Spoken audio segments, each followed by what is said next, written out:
Assalamualaikum warahmatullahi wabarakatuh. Selamat malam Bapak Ibu. Salam sejahtera bagi kita semua. Alhamdulillah malam ini di hari Selasa tanggal 13 Oktober tahun 2020 kita masih diberikan kesehatan oleh Allah Subhanahu wa taala, Tuhan Yang Maha Esa, sehingga malam ini kita bisa berkumpul, berbagi bersama, belajar bersama para sahabat Rumah Belajar Jawa Tengah yang luar biasa hebat malam ini. Kemudian sebelum kita mulai, Bapak Ibu semua, untuk yang beragama Muslim, kita awali dengan bacaan Bismillah. Untuk yang non-Muslim, menyesuaikan ya. Untuk yang beragama Muslim, saya hantarkan.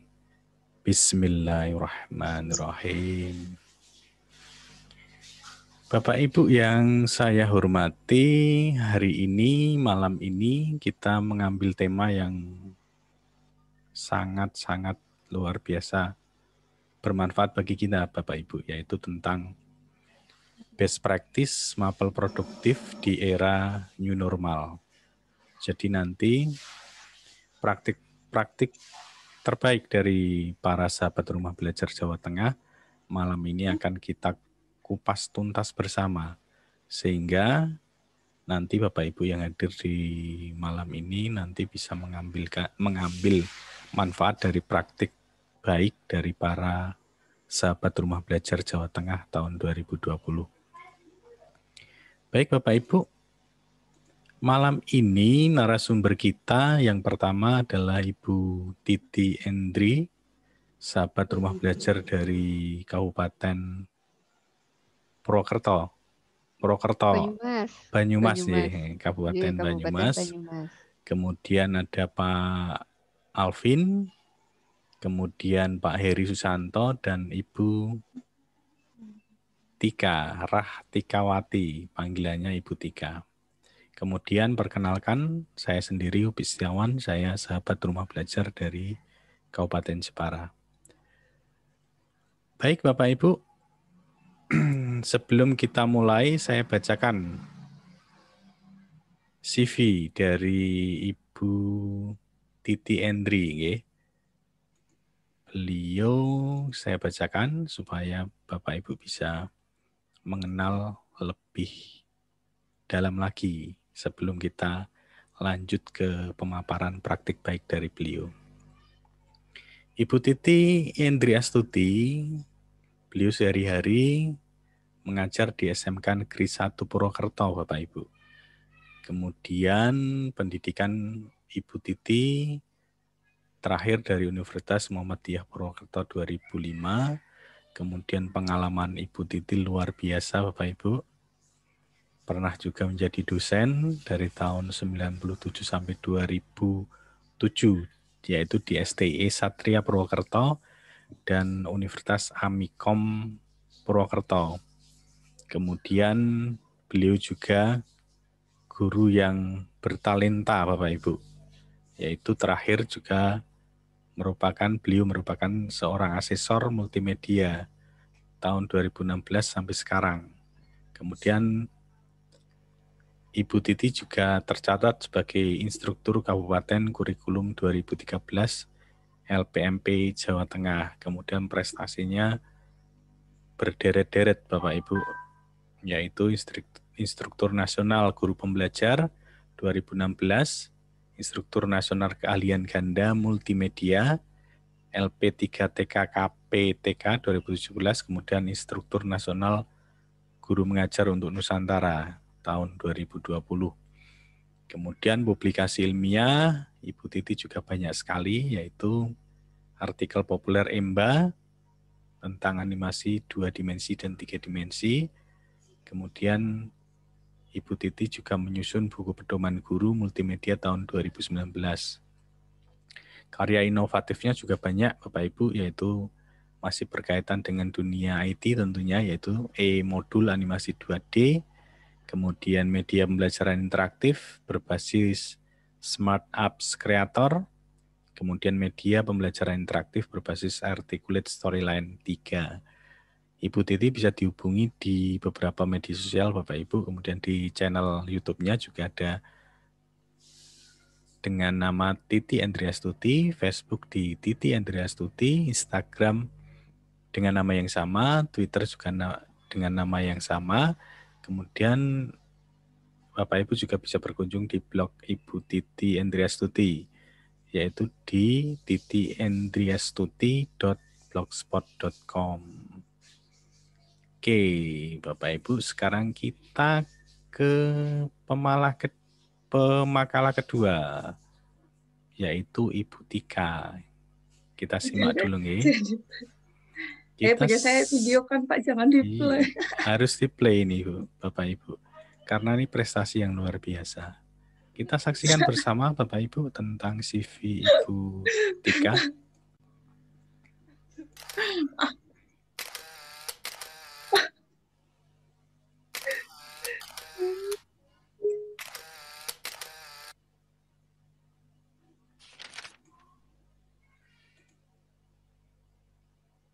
Halo semuanya. Gak ada suaranya, Pak. Namaku Rahtika Wati Siti Nurmaimanah. Bisa dipanggil Tika. Aku lahir di Kamis 11 November 1991. Sekarang, tempat tinggalku ada di Perumahan Sikitmaron, RT 4 RW 6, Jalan 5, Kelurahan Sidorejo, Temanggung. Kok di Temanggung? Aku mulai menempuh pendidikan di TK Tunas Harapan, lulus tahun 1999, lalu di SD Negeri 1 Sukasari, lulus tahun 2004, dan selanjutnya di SMP Negeri 2 Tambak Sari, lulus 2007. Pada tahun 2010, aku lulus dari SMA Negeri 1 Talaga Majalengka, lalu di tahun itu melanjutkan di Unsud Agroteknologi, namun hanya menempuh 2 semester. Lalu di tahun 2015, aku lulus di UNES jurusan Pendidikan Ekonomi dengan cum laude. Sebelum lulus kuliah, aku diberikan kesempatan untuk bisa bekerja menjadi guru akuntansi di SMK Masih PSA Ambarawa, menjadi guru akuntansi di SMK Islam Ambarawa, dan sekarang bekerja di SMA Negeri 1 Parakan dan masih menjadi guru.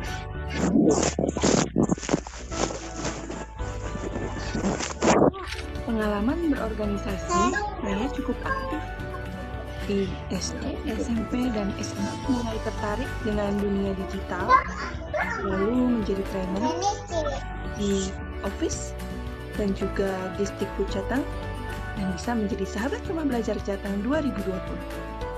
Beberapa alamat media sosial saya. Berikut CV saya. Terima kasih. Eits, tunggu dulu.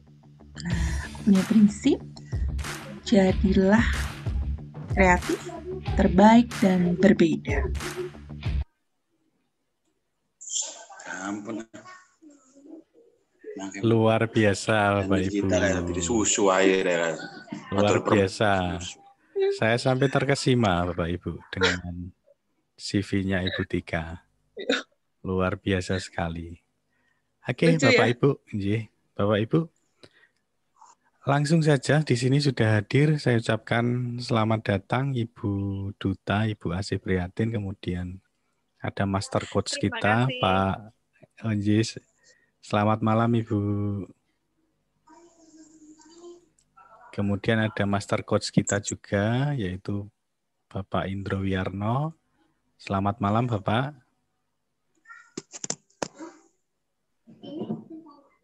Oke. Selamat malam Pak Upi. Alhamdulillah. Ada beberapa webinar nih yang mesti diikuti ya. Sama satu Jawa Tengah nih. Kiri kanan nih kupingnya, telinganya. Oke, terima kasih Bapak atas waktunya. Baik Bapak Ibu, Baik Bapak Ibu. Langsung saja nggih, karena waktu kita sudah cukup malam, nanti kita sampai selesai jam 9 ya Bapak Ibu nggih. Jadi nanti kita langsung mendengarkan praktik baik dari Bapak Ibu SRP Jateng kita yang hebat.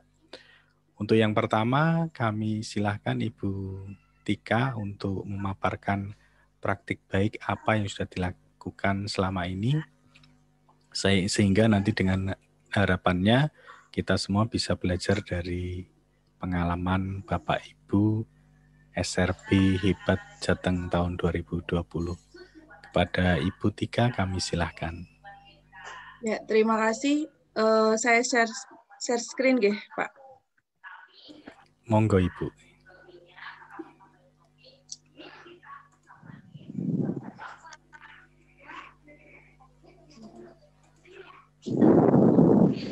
Terima kasih kepada Bapak Upi yang sudah mempersilahkan saya untuk memulai webinar di malam ini, di malam indah, semoga indah ya, dengan banyaknya webinar dari kiri, kanan, atas, bawah. Semoga indah bagi Bapak Ibu semuanya yang mendengarkan. Dan terima kasih juga Pak Pik sudah menampilkan CV yang sebetulnya malu untuk diperlihatkan, karena saya belum memiliki banyak prestasi seperti Bapak Ibu semuanya di sini. Namun terima kasih, ini menjadi semangat untuk saya. Dan di sini saya akan membagikan beberapa contoh model ataupun strategi saya dalam menghadapi pembelajaran produktif. Di sini saya kebetulan mengampu mata pelajaran prakarya dan kewirausahaan di SMA, yang membuat saya juga sangat-sangat harus kreatif ya, karena menginginkan untuk bisa siswa-siswi saya itu tetap nyaman di rumah. Bagaimana caranya walaupun kami memiliki jarak, ya istilahnya tuh batasan jarak seperti itu. Era new normal untuk mapel produktif. Ini bisa dijadikan pilihan Bapak Ibu dari apa yang sudah pernah saya terapkan ya. Jadi kenapa saya menerapkan ini, awalnya punya dasar. Dasarnya itu mengacu pada yang sudah disampaikan oleh pemerintah, Mas Menteri ya. Jadi kita bisa mengacu karena memang ini Merdeka Belajar, punya kesempatan dan peluang untuk bisa memilih mau memakai kurikulum yang mana.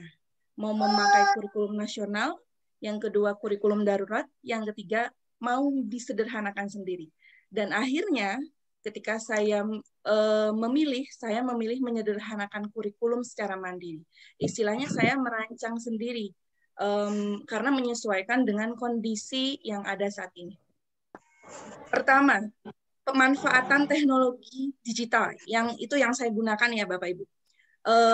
Teknologi digital apa yang saya gunakan? Karena kebetulan memang yang saya hadapi itu adalah anak-anak remaja, anak-anak yang kalau dikategorikan itu sebagai generasi Z, generasi Z yang memang punya karakteristik yang berbeda dengan generasi-generasi sebelumnya, yaitu milenial dan generasi Y. Nah, jadi di sini kita persamakan persepsinya dulu. Media sosial itu adalah media online, dengan para penggunanya itu bisa dimudahkan untuk berbagi dan menciptakan apa saja. Nah, hal ini menyebabkan media sosial pada saat era pandemi itu semakin meningkat jumlah konsumsinya atau penggunaannya. Nah, ini jadi salah satu media yang menurut saya efektif di kalangan remaja khususnya, karena yang saya hadapi kebetulan anak-anak remaja. Menerapkan interaksi online positif. Jadi yang saya fokuskan adalah menerapkan interaksi online positif. Karena seperti apa yang saya lihat, bukan tidak mungkin bahwa anak-anak remaja itu menggunakan gadgetnya bukan hanya untuk belajar, tapi bisa berselancar di media sosial, dan bahkan bisa jadi lebih banyak kuantitas dan kualitasnya berselancar di media sosial. Nah, bagaimana cara saya menerapkan interaksi online positif, tidak negatif? Caranya adalah terjun langsung ke media sosial, masuk ke media sosial untuk mengedukasi mereka.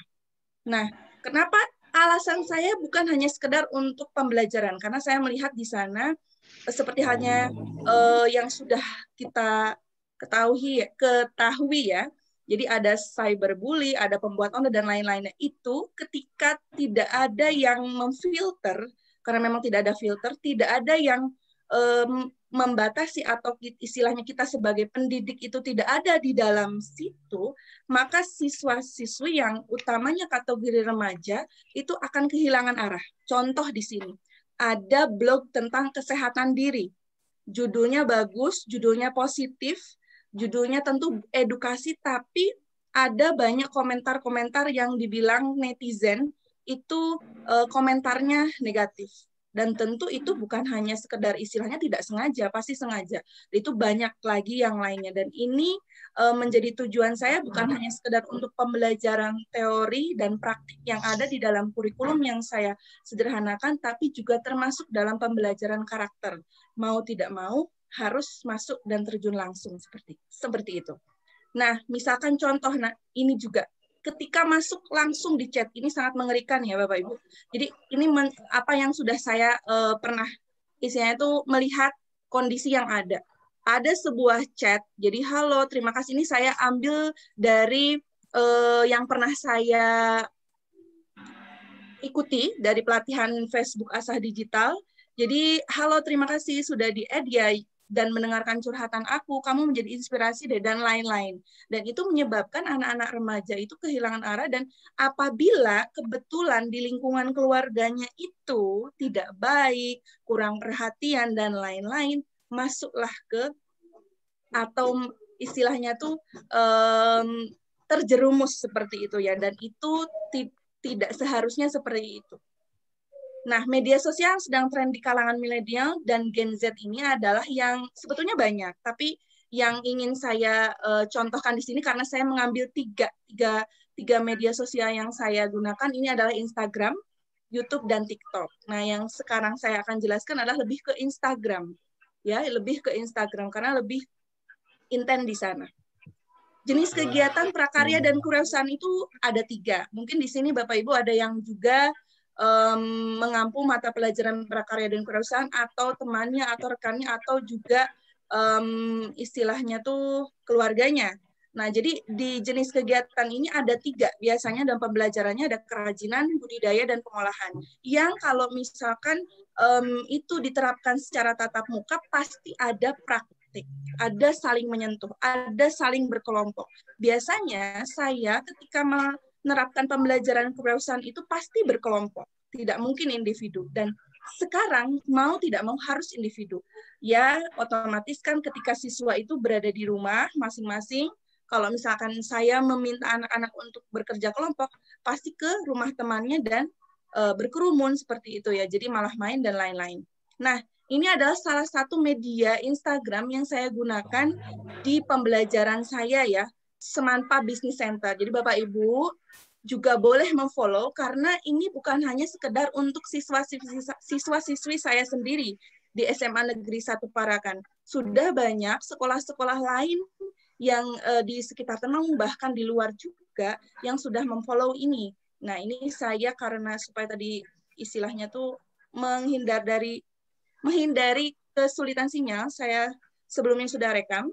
Nah, ini adalah Semanpa Business Center yang isinya itu adalah hasil-hasil dan kegiatan interaksi yang pernah saya lakukan di Instagram. Jadi Instagram itu bisa juga kita bukan hanya sekedar upload foto, upload video, bisa juga live ya, Bapak Ibu bisa gunakan itu. Nah, ini salah satu contoh interaksi saya dengan siswa.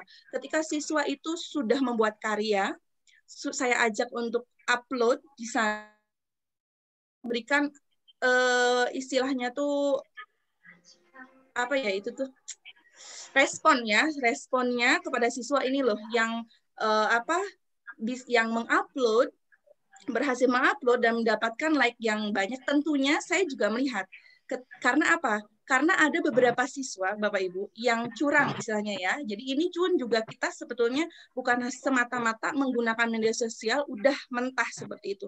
Kita lihat ini ada kecurangan atau tidak ketika kita mengarahkan siswa-siswi untuk upload dan mencari like orang-orang yang bisa nge-like supaya bisa istilahnya mendapatkan bonus dari gurunya, kita lihat yang like itu betul orang atau bukan orang. Karena ada beberapa akun yang istilahnya tuh akun robot seperti itu ya. Jadi konfirmasi lagi, nah ketika itu betul memang jumlahnya semuanya manusia, dan itu memang betul-betul teman-temannya juga, kita lihat lagi karyanya seperti apa. Karena ini juga melalui proses. Jadi ini hanya sekedar istilahnya tuh media untuk selain isinya tuh prestasi, mengapresiasi siswa, ini juga jadi apa ya istilahnya tuh komunikasi, bisa melalui chat juga ada di sana. Jadi ini yang saya gunakan. Selanjutnya ya, ini karena panjang. Nah, ini contoh, beberapa contoh yang saya upload dan repost dari siswa. Jadi ada siswa yang memiliki Instagram, itu upload di Instagramnya, lalu saya repost. Jadi saya pun tidak perlu menyimpan banyak tugas di siswa ketika itu yang berupa video. Nah, apakah semuanya berupa video? Tidak. Tidak. Ini contohnya misalkan, nah, ini ada siswa yang mengumpulkan melalui seperti apa ya, itu laporan secara tertulis, secara manual, itu pun juga dengan prosedur ya, prosedur ada perjanjian. Memang kebetulan sekolah saya sendiri itu ada penjadwalan bagi siswa-siswi yang kesulitan akses internet ketika mengumpulkannya lewat online. Jadi ada penjadwalan khusus tentunya sesuai dengan protokol kesehatan. Nah, siswa-siswi pun karena ini judulnya Merdeka Belajar, saya tidak memberikan misalnya ketentuan harus membuat video, harus membuat laporan, harus membuat artikel, tidak. Nah, jadi ada banyak sekali macamnya. Nah, itu menjadi sebuah apa ya, kesenangan tersendiri juga untuk saya, karena saya pun juga bukan hanya sekedar memberikan pembelajaran kepada mereka, tapi saya juga belajar kepada mereka. Ternyata bahkan anak-anak saya, siswa-siswi saya itu malah lebih mahir dibanding saya, lebih mahir dalam editing video mungkin karena mereka kan lebih apa ya, lebih milenial gitu ya, lebih milenial. Nah, ini salah satu contoh dari apa yang sudah pernah saya terapkan di Instagram. Jadi Bapak Ibu yang punya Instagram bisa ikut memfollow Instagramnya Semanpa Business Center. Di situ jadi isinya tuh dokumentasi kegiatan pembelajaran meliputi kerajinan budidaya dan pengolahan hasil. Itu bisa live juga ya Bapak Ibu. Jadi Bapak Ibu pun bisa menerapkan hal yang sama ketika itu yang dihadapi adalah siswa-siswi remaja. Nah, ini contoh lainnya juga. Nah, saya mengambil kurikulum yang saya sederhanakan sendiri, yaitu bukan kerajinan, bukan budidaya, dan bukan pengolahan. Yang pertama, saya meminta mereka untuk produktif. Jadi, saya meminta siswa-siswi saya untuk membuat sebuah laporan, baik itu tertulis ataupun download, ataupun video, itu tentang bagaimana mereka di rumah ngapain saja, dan itu harus jujur, tidak apa-apa. Tetapi istilahnya tuh harus ada punya kegiatan yang produktif, bukan hanya sekedar rebahan, kan zamannya sekarang tuh zamannya rebahan. Nah, ini beberapa contoh yang saya perlihatkan. Bapak Ibu pun juga bisa melihat di sana di Instagramnya Semanpa Business Center. Jadi ternyata ketika siswa-siswi itu di rumah, banyak sekali kegiatan yang bermacam-macam dari ratusan siswa. Ada yang malah bekerja, membantu orang tuanya, ada yang berkebun, ada yang malah tiduran aja, ada yang macam-macam. Nah, itu juga setelah saya mengetahui itu, baru saya melakukan tindakan selanjutnya, yaitu budidaya. Nah, di dalam kurikulum yang seharusnya itu tidak ada yang namanya budidaya tanaman sayuran. Karena sekarang itu sedang pandemi, saya mengarahkan siswa-siswi saya untuk berkegiatan menanam sayuran sendiri di rumah. Nah, sebelumnya tentu juga dengan saya memberikan kalau pembelajaran itu kan ada interaksi, ada pun dari saya, siswa juga iya gitu. Jadi ada saling, tidak hanya sekedar saya memberikan perintah tugas kepada mereka, tapi saya juga mencontohkan. Nah, saya mencontohkannya awalnya karena saya mendapatkan ilmu dari pembatik untuk membuat sebuah video, saya pun membuat video di YouTube. Jadi di situ saya memberikan contoh bagaimana mencari ide, ini untuk kelas 10 ya, mencari ide peluang usaha di masa pandemi ini kelas 10. Untuk budidaya itu kelas 11, bisa dicek di channel YouTube TXDJ. Nah, di sana juga selain saya memberikan istilahnya tuh contoh, saya juga mengabsensi dan kalau biasanya itu kalau prakarya itu dilakukan dengan perencanaan, lalu presentasi, saya meminta mereka tuh presentasi di kolom komentar. Nah, saya meminta mereka presentasi di situ, presentasi hanya sekedar nama, nomor absen kelas, dan idenya apa. Ini salah satu contoh yang kelas 10 ya. Karena kebetulan yang saya tampilkan, yang saya tadi rekam adalah yang kelas 10. Dan di sana juga ada interaksi, bukan hanya sekedar mereka memberikan komentar, saya juga menanya ketika ide peluangnya sesuai, saya tanyakan bagaimana Mbak memangnya bisa membuat masker, pakai mesin atau tidak. Seperti itu, jadi ada interaksi dan mau tidak mau, kita harus sedikit lebih lebih repot gitu mungkin disebutnya, tapi ya mau nggak mau seperti itu, karena kalau kita tidak seperti itu menurut saya ya jadinya istilahnya hanya sekedar pemberian tugas materi, silahkan baca meskipun hal yang mungkin disebut kreatif seperti ini pun belum tentu anak-anak akan mempelajarinya, tapi setidaknya kita memberikan semangat ini loh. Gurunya aja mau berinovasi, gurunya aja mau kreatif. Kalian harus lebih bisa, lebih bagus dibanding gurunya. Dan itu terbukti isinya lebih dari 50% siswa-siswi saya merespon baik dan bahkan lebih baik dibanding diri saya. Nah, selanjutnya tadi saya memunculkan mengenai... Maaf Bu Tika, sebentar nggih, waktunya habis. Ya. Dipercepat sebentar sih. Oke, ini tinggal satu slide. Tinggal satu slide. Oke, ini adalah media TikTok. Ini saya ingin mengajak ini kalau ini kan belum saya terapkan juga sebetulnya. Baru saja saya terapkan. Kenapa? Ingin mengajak karena sekarang itu media sosial bukan hanya sekedar untuk hiburan saja, tetapi akan lebih baik diisi dengan hal yang edukasi tadi, interaksi online secara positif. Ketika kita itu masuk ke dalam itu adalah generasi bangsa, ketika itu ada doktrin, karena saya melihat, karena saya aktif juga di TikTok, banyak sekali hal-hal yang istilahnya tuh bisa dikatakan sebagai doktrin, hal-hal yang tidak baik. Nah, alangkah lebih baiknya kita, ini bagi yang mau menjadi pilihan, kita juga masuk ke dalam TikTok gitu untuk mengisi konten-konten edukasi. Misalkan ini yang sudah saya pernah buat. Jadi penjelasan melalui media TikTok, karena ternyata di TikTok itu pun juga sekarang bukan hanya sekedar hiburan saja ya. Ada banyak interaksi hadiah, TikTok pintar, banyak tutorial,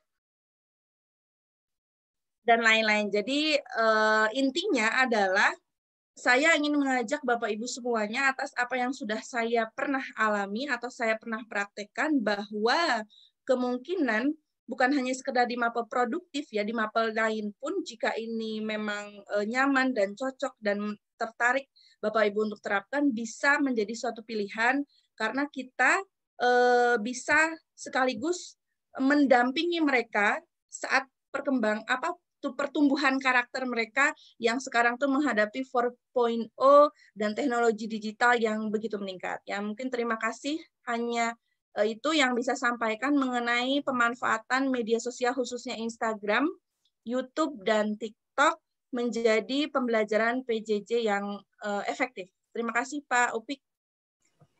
Oke, terima kasih Bu Tika. Oke, kita beri aplaus yang meriah untuk Bu Tika. Paparan yang luar biasa Bapak Ibu, malam ini kita mendapat satu suntikan ide yang mungkin saja ini bisa kita pakai untuk kegiatan PJJ kita. Tentu saja sesuai dengan generasi milenial peserta didik kita, Bapak Ibu. Baik, Bapak Ibu, ada waktu 2 menit untuk melakukan tanya jawab sebelum kita ke narasumber yang kedua, yaitu Ibu Titi.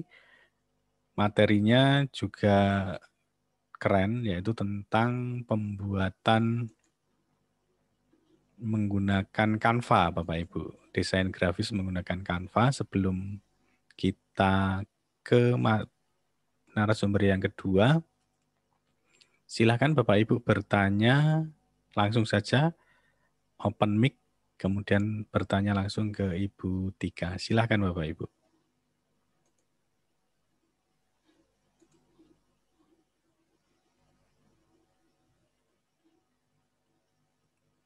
Oke, Ibu Tika, sambil menunggu penanya selanjutnya. Lanjut ke Bu Titi.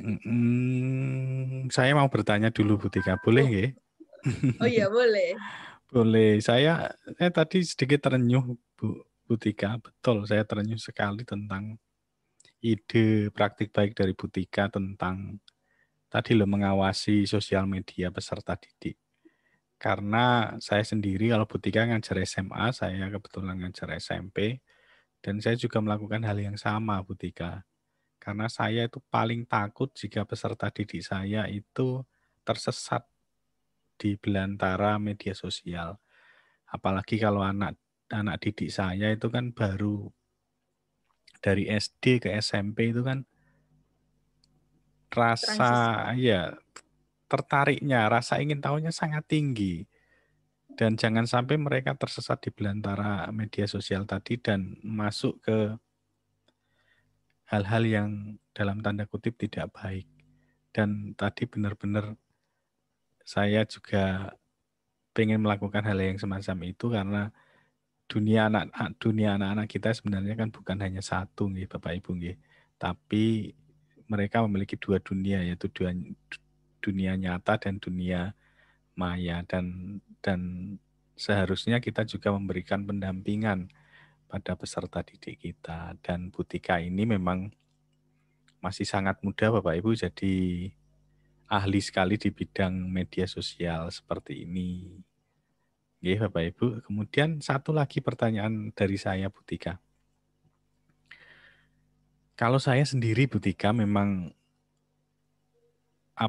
memfollow peserta didik saya yang jumlahnya banyak itu kadang-kadang saya kesulitan seperti itu, Kak. Bagaimana dengan pengalaman Bu Tika? Apakah semua siswa harus memfollow Bu Tika atau Bu Tika jadi followernya peserta didik atau gimana, Bu Tika? Untuk mengawasi kegiatan mereka di media sosial. Ya, terima kasih Pak Upi pertanyaannya. Nah, ini juga sebetulnya tantangan ya. Memang tidak mudah ketika mengajak siswa untuk memfollow. Awalnya malah tidak ada yang memfollow, Pak. Ketika saya juga menyebutkan wajib ya, wajib follow seperti itu. Wajib follow. Nah, ketika ada aturan seperti itu juga tetap tidak. Nah, lalu saya mengubah aturan mainnya, yaitu dengan cara mengupload, mereka minta untuk mengupload, tadinya juga sebetulnya tidak mau, Pak. Karena mereka mengatakan, ngapain sih harus tugas-tugas kok diupload di Instagram? Kan Instagram itu untuk pribadi, untuk menampilkan hal-hal yang menurut mereka cantik, menurut mereka ganteng, bagus-bagus. Kan tugas tidak harus di media sosial. Ya pokoknya ya silahkan. Sampai ada beberapa siswa yang membuat akun 2. Jadi akun khusus untuk pribadi, akun khusus untuk tugas. Nah, seperti itu. Itu juga proses, Pak. Proses saya juga mengalami proses seperti itu. Nah, awal-awalnya tidak ada tidak ada respon yang begitu isinya tuh signifikan dari siswa-siswi saya. Tapi lama-kelamaan ketika saya juga merespon di dalam Instagram itu ada istilahnya itu caption-nya. Nah, caption-nya saya juga diisi dengan hal-hal yang berupa informasi tentang hal-hal yang sedang tren, misalkan tentang generasi milenial, tentang generasi Z, tentang rebahan yang sekarang memang sedang viral. Nah, juga diisi dengan hal-hal yang contoh. Tadi ketika siswa memposting fotonya dengan hasil karya, dengan terlihat wajahnya, tadinya itu juga memperlihatkan wajahnya, itu juga tidak mau, Pak. Ada beberapa siswa yang tidak mau karena malu dan lain-lain. Nah, itu juga istilahnya tuh perlu effort yang begitu besar ya dari saya untuk mengajak anak-anak. Saya berikan kepada siswa stimulus dengan ayo yang banyak like-nya nanti saya beri gift. Nanti betul-betul jadi ada gift-nya lalu saya berikan kepada mereka. Itu pun juga masih ada sebagian yang tidak memfollow. Jadi tidak harus saya di dalam akun yang saya tuh menjadi admin itu yang khusus media saya memfollow mereka, tidak.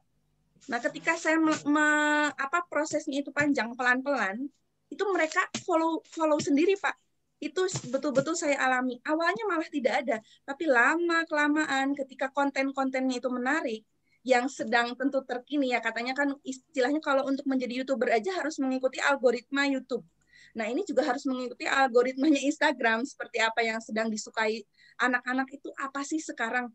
Nah, akhirnya lama-lama mereka memfollow saya, bukan saya yang memfollow. Saya tidak pernah memfollow malahan. Nah, ketika mereka memfollow, saya follow back baru gitu. Oke, keren sekali Ibu Tika. Terima kasih. Oh, jadi tipsnya seperti itu ya. Memang sulit sekali mengajak anak-anak milenial untuk memfollow kita. Apalagi saya ya. Wah, seperti dimata-matai. Oke, terima kasih Bu Tika untuk praktik baik malam ini. Kita lanjutkan ke narasumber kedua Bapak Ibu, yaitu narasumber Ibu Titi. Ibu Titi ini akan menyampaikan bagaimana cara membuat flyer menggunakan Canva. Nah, skill ini skill yang wajib kita punyai Bapak Ibu sebagai seorang guru milenial. Kalau kita tidak bisa membuat flyer, tentu anak-anak didik kita mungkin bisa lebih pandai dari kita. Nah, gengsi dong kalau anak-anak didik kita kok lebih pandai dari kita membuat flyer. Makanya malam ini kita dengar bagaimana praktik baik dari Ibu Titi membuat flyer menggunakan Canva. Ibu Titi, waktunya 15 menit, nggih. Saya persilahkan.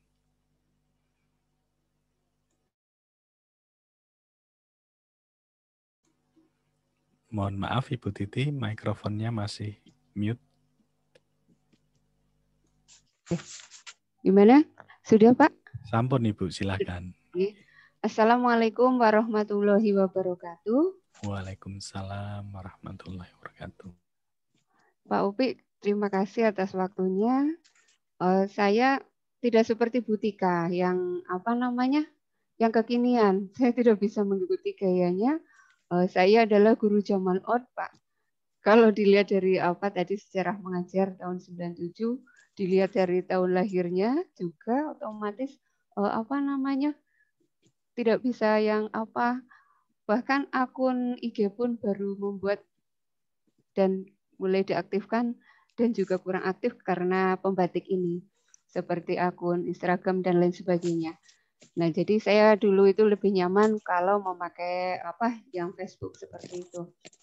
Nah, cerita sedikit bahwasanya saya menggunakan kelas Maya itu mulai tahun 2014 di saat belum booming kelas Maya.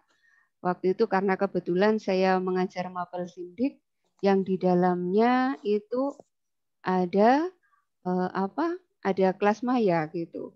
Waktu itu malah jurusan yang saya ajar adalah farmasi. Nah, untuk anak-anak multimedia, kelas Maya tidak asing. Kebetulan saya kadang-kadang kalau dinas luar mulai tahun 2016, 2017, 2018 terakhir itu menggunakan kelas Maya. Dan sehingga ketika di sekarang ini menggunakan kelas Maya yang ibaratnya karena suatu kondisi, anak-anak sudah tidak asing lagi dan bahkan ketika ditinggal mereka itu sudah sudah familiar, Pak. Sudah siap dengan kelas Mayanya. Bahkan dari kelas Maya itu bisa diambil sebuah nilai positifnya adalah untuk karakter, Pak. Karena di sana sudah tersetting harus mengumpulkan terakhir jam berapa, ini jam berapa. Beda dengan yang kelas konvensional yang ketika mengumpulkan tugas itu tanpa ada batasan waktu. Artinya tanpa batasan waktu itu ketika gurunya tidak ada, siswa mungkin bisa mengumpulkan seperti itu. Tetapi kalau di kelas maya kita bisa kunci, bisa memfilter siapa saja yang on time, siapa saja yang terlambat. Itu kisah sedikit tentang kelas maya. Sekarang saya akan sedikit mempraktikkan membuat flyer.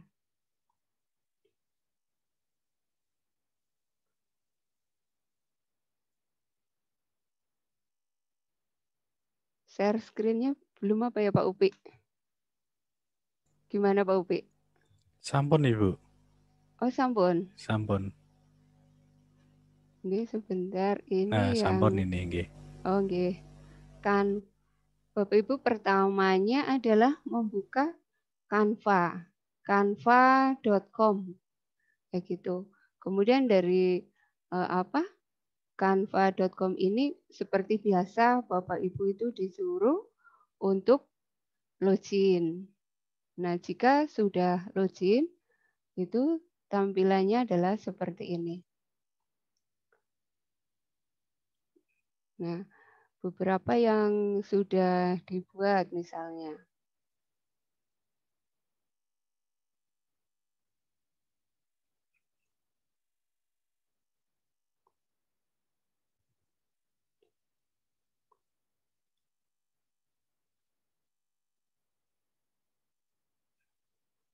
Nah, ini termasuk tadi yang yang di malah saya kaget kok Pak Upi mendapatkan ini mendapatkan CV saya. Padahal saya nggak memberikan. Wah, Pak Upi membuka yang dari itu ya, yang dari YouTube kayak gitu. Pak Upi membukanya yang dari blog nggih. PPTIK Ibu. Oh, ngambil dari itu nggih. Nah, ini hanya sebenarnya ini kalau penggunaan sebuah Canva tidak begitu sulit karena hanya main tempel saja. Seperti yang ini misalnya ini ada ini ada diginikan tinggal diputar aja. Kemudian itu. Nah, template-nya kok nggak muter ya?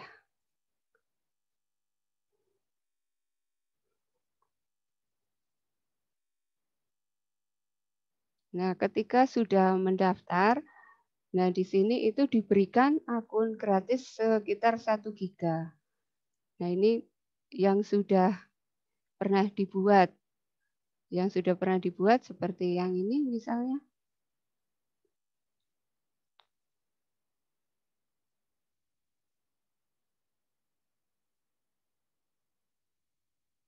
Nah, jadi yang flyer-flyer saya kebetulan saya buat pakai ini. Ini halaman 1. Nah, kemarin ketika ada siaran di RRI juga saya buat pakai ini. Nah, ini yang yang flyer. Flyernya bisa berbagai macam, bisa ada yang landscape ataupun portrait.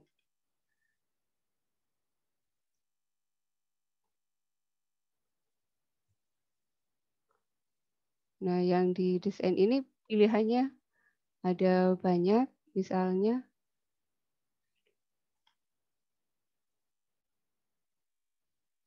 ada brand kit. Brand kit kita sering melihat sebuah brand, misalnya mulai dari ballpoint, mulai dari tempat pensil, topi, kertas, kemudian buku dan lain sebagainya itu biasanya satu merek kayak gitu, itu namanya brand kit.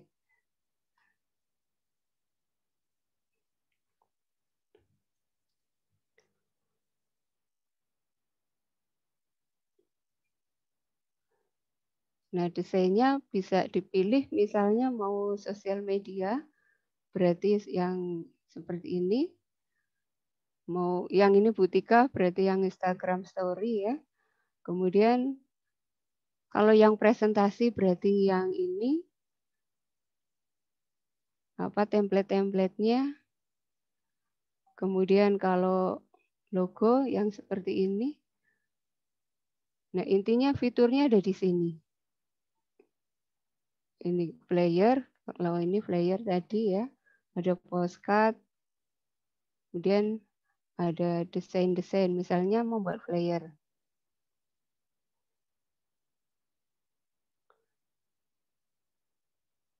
Nah, template-nya mau menggunakan yang mana?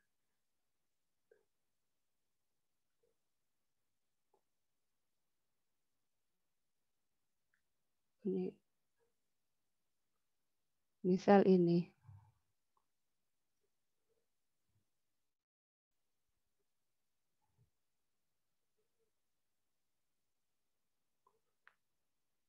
Nah, ini diperbesar dulu.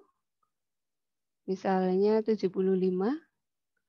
Nah, teksnya tinggal diganti. Untuk teks ini. Nah, kemudian diganti saja, klik double. Berarti nanti hurufnya akan seperti ini. Misalnya teksnya adalah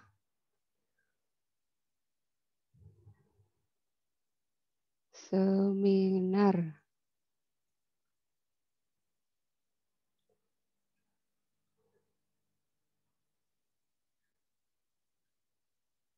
Seminar, kemudian ini kalau nggak dibutuhkan dihapus. Nah, ini tanggalnya, misalnya seminar akan diadakan tanggal 15. Berarti bulan Oktober, 15 Oktober 2020 misalnya. Nah, jamnya dilaksanakan di sini tinggal diganti saja, misalnya 10.00 sampai 12.00 ini WIB.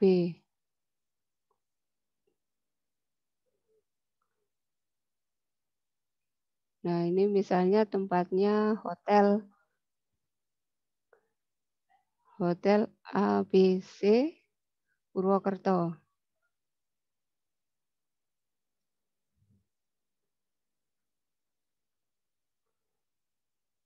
Nah, misalnya di sini diberikan keterangan pembicaranya siapa gitu.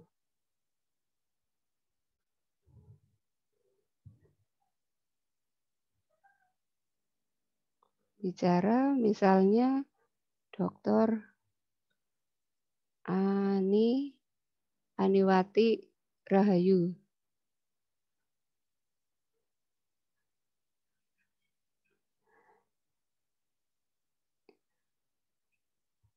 Nah, ini sudah jadi misal kalau mau diberikan foto, berarti tinggal klik foto.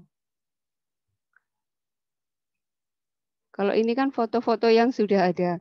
Ketika ingin menambahkan orang ya, karena ini kan nggak mungkin lah diberikan foto yang seperti ini, klik upload saja, kemudian image. Nah, image nanti dicari upload ya, fotonya itu ada di mana kayak gitu. Nah, misalnya fotonya saya ambilkan.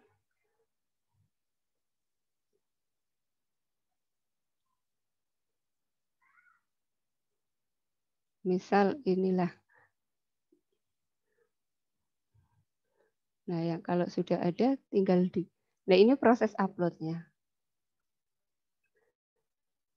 Kalau sudah selesai tinggal diklik saja, tinggal di bawah, di drag. Kalau misalnya mau diputar, dibesar kecilkan.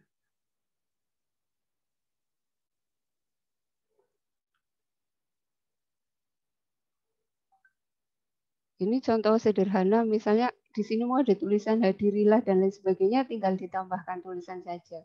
Kemudian ketika ingin dianimasikan, ini ada efeknya.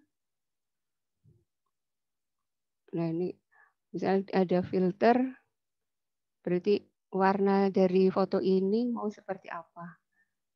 Ketika akan di crop, juga tinggal dipilih, di crop. Nah, kemudian, nah berarti sudah diperkecil. Kemudian tadi yang dari teks, untuk menambahkan teks bisa di sini, tinggal dipilih saja yang diinginkan.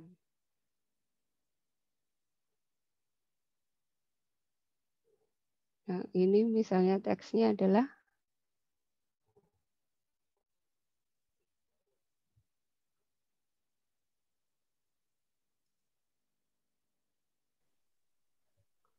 nah, ketika terlalu besar tinggal diklik di sini.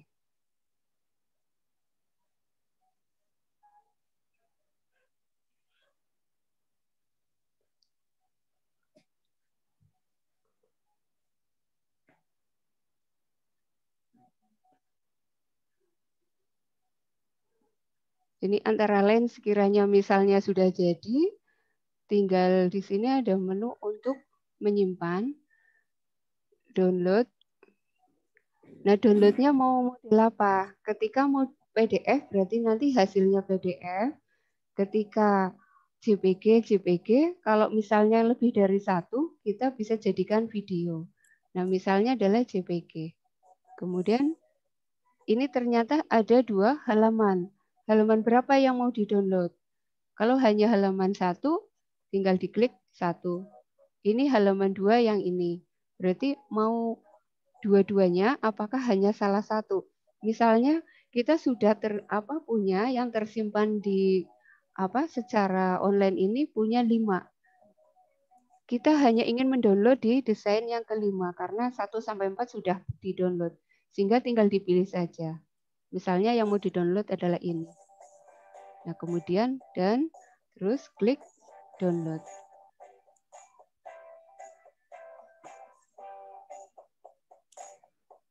Nah, ini pun bisa bisa langsung dipilih.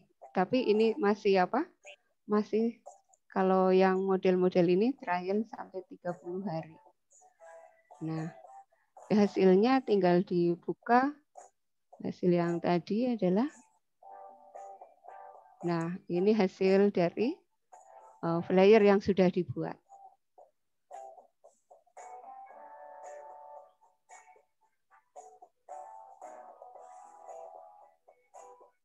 Itu kemudian yang template lainnya hanya ini, kemudian misalnya mau pilih yang lain.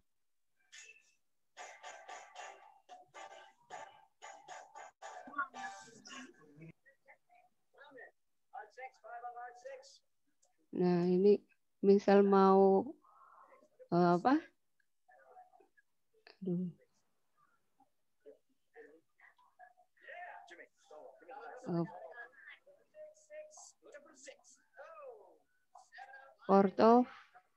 Portofolio.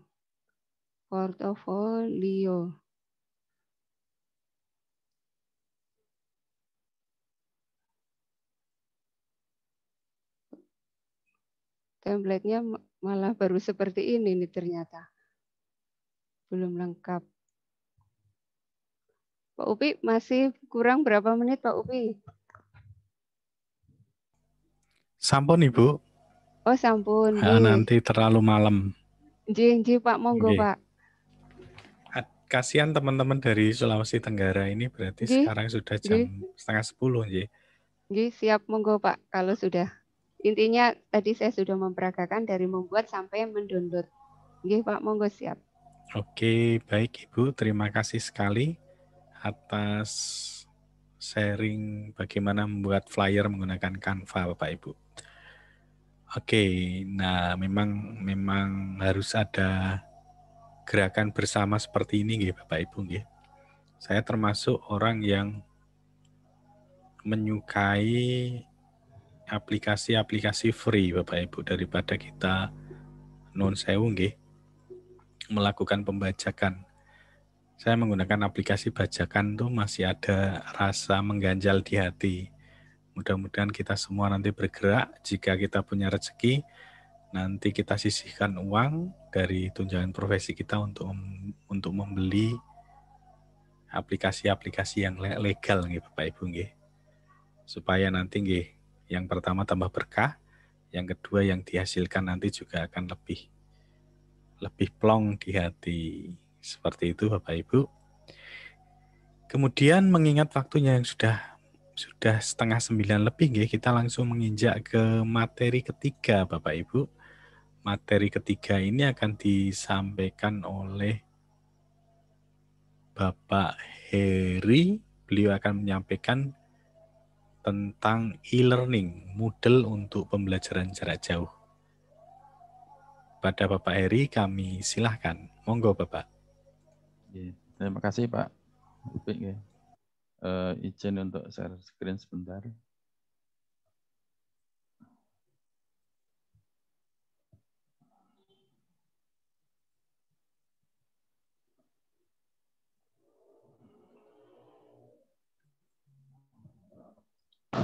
Sudah dengar Bapak Ibu? Sampun Pak. Sampun. Terima kasih Pak Upik. Assalamualaikum warahmatullahi wabarakatuh. Bapak Ibu semuanya, terima kasih atas kesempatannya. Saya akan coba sampaikan bagaimana memanfaatkan e-learning dalam pembelajaran praktek di masa pandemi. Bapak Ibu semuanya, dari judulnya ini kita bisa lihat bahwasanya ada kondisi yang tidak ideal, nggih. Jadi kebetulan di sekolah kami itu kan SMK, dan karakteristik dari SMK itu adalah muatan prakteknya. Jadi itu yang menjadi ciri khas dari SMK. Maka ketika dihadapkan pada masa pandemi, nah ini menjadi sebuah dilema atau tantangan bagi guru untuk bisa tetap memenuhi hak siswa di dalam pembelajaran. Di satu sisi ada tantangan yaitu pandemi itu sendiri. Nah, dari waktu kemarin saya diajak untuk buat webinar terkait dengan pelaksanaan PJJ khususnya di mapel praktek. Saya sengaja untuk agak keluar, artinya saya tarik ke ranah yang lebih umum. Jadi ternyata keberhasilan pembelajaran praktek itu, terutama di masa pandemi seperti sekarang ini, seorang guru tidak bisa berhasil kalau dia berjuang sendiri, Bapak Ibu. Jadi tetap harus ada sinergi ya dari guru, kemudian siswa, orang tua, kemudian juga ada manajemen sekolah, kemudian juga pemilihan tools atau media yang tepat. Jadi semuanya harus sinergi sehingga pembelajaran praktiknya itu bisa berhasil. Baik, saya akan coba berangkat dari prinsip pendidikan di masa pandemi. Tadi sudah disinggung oleh Bu Tika.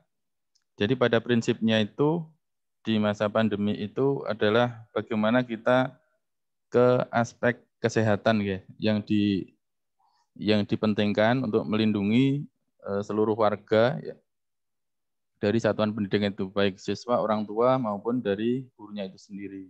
Tetapi di sisi yang lain, pembelajaran harus tetap berlangsung. Nah, ini adalah sesuatu yang sulit Bapak Ibu. Bagaimana bisa pembelajaran yang mestinya bisa dicapai dengan praktek, tetapi ini anak nggak bisa praktek di sekolah. Nah, seandainya praktek di rumah pun pasti akan terkendala banyak hal.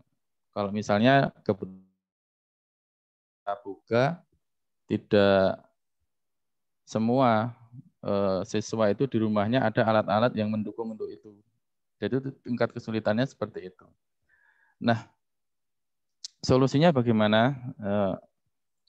Salah satu yang di sekolah kami gunakan, jadi ini kalau dibilang best practice juga bukan, karena saya yakin dari Bapak Ibu guru juga sudah melakukan ini Bapak Ibu ya. sudah ada wadahnya. Dan kebetulan di sekolah kami sudah ada e-learning di sekolah, dan di e-learning inilah ya semua pembelajaran itu terintegrasi menjadi satu. Jadi ada banyak kelebihan. Jadi kalau kita lihat di e-learning atau Moodle itu ada semacam LMS ya, LMS.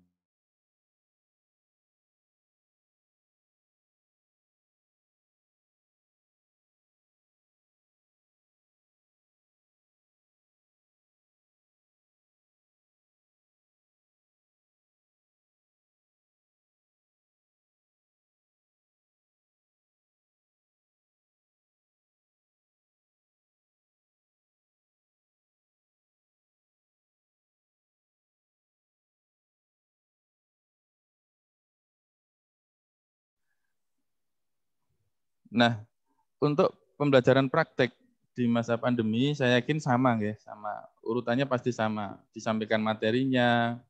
Jadi di e-learning kita itu urutannya biasanya sama, hampir semua guru sama. Variasinya mungkin seperti yang di Bu Tika sampaikan tadi. Ada yang menggunakan, maksudnya diwadahi oleh e-learning atau Moodle itu sendiri, tapi di dalam wadah e-learning itu guru bisa berinovasi sendiri-sendiri. Ada yang menggunakan Instagram, ada yang menggunakan YouTube dan seterusnya. Itu disampaikan di apa namanya pada bagian materi. Jadi materinya itu bisa beragam sesuai dengan kreativitas dari guru masing-masing. Ada yang cuman Microsoft Word atau PPT atau PDF, audio, video. Kemudian biasanya ada tugasnya, kemudian ada evaluasinya. Jadi pada prinsipnya saya yakin sama untuk Bapak Ibu guru ketika menyelenggarakan PJJ di masa pandemi. Nah, ini contoh screenshot di e-learning kita, urutannya sama. Jadi ada materinya, ada tugasnya, kemudian ada ulangan dan seterusnya. Saya yakin di Bapak Ibu semua juga sama, cuman medianya yang berbeda. Nah, ini contoh ketika misalnya ada materi yang bentuknya video, jadi bisa ditampilkan di e-learning-nya. Dan ini ketika ketika ulangan ya di tampilan e-learning kita. Nah, bagaimana langkah-langkah pembelajarannya? Yang pertama biasanya dari kurikulum ada jadwal, kemudian kita tinggal menyesuaikan waktu mengajarnya kapan. Kita tinggal sesuaikan, kemudian kita menyapa siswa dari WA. Kemudian ketika ada kendala atau komunikasi, itu juga menggunakan WhatsApp. Kemudian setelah selesai pembelajaran, itu kita biasanya juga diminta untuk membuat rekap daftar hadir. Kalau daftar hadirnya ini kita menggunakan Google Form, Bapak Ibu, yang lebih fleksibel dan tidak terbatas kuota penyimpanannya. Kemudian dari daftar hadir itu diteruskan ke wali kelas atau guru BK.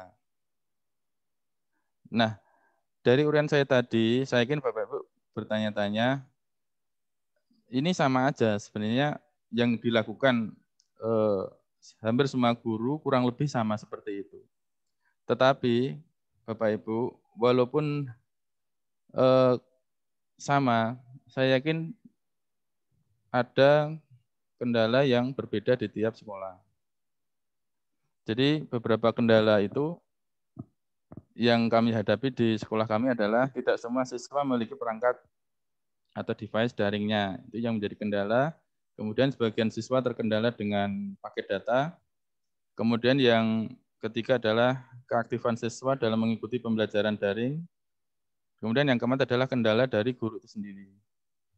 Baik, solusinya dari semua kendala tadi, ketika tidak semua siswa memiliki perangkat daring, laptop, HP atau yang lainnya, itu kemarin hanya mungkin sekitar 10-an anak, itu kita kemarin kebetulan di sekolah ada iPad yang nganggur ya, ada banyak itu kemudian dipinjamkan ke siswa. Jadi dari sisi perangkatnya itu bisa tertolong. Kemudian yang kedua adalah bagaimana jika paket data. Ini dari pemerintah kemarin sudah ada bantuan untuk paket data dan itu sudah kita berikan kepada siswa walaupun tidak semuanya. Jadi kemarin ada pemetaan atau identifikasi siswa-siswa yang kekurangan, nah itu yang kita data kemudian diberikan bantuan pulsa atau paket data. Nah, yang menjadi concern utama adalah ketika di masa pandemi itu ini Bapak Ibu, keaktifan siswa dalam mengikuti pembelajaran daring. Jadi terkadang kita itu memikirkan kualitas dari pembelajaran kita itu seperti apa. Tapi kalau misalnya siswanya tidak aktif, ya nanti sama aja. Sebagus apapun metode, kemudian tools atau media yang kita gunakan, kalau siswa kita tidak aktif, maka itu juga percuma saja. Nah, solusinya Bapak Ibu ini yang mungkin perlu saya share kepada Bapak Ibu semuanya. Jadi di sekolah kami itu ada pemantauan intensif kepada siswa yang bermasalah.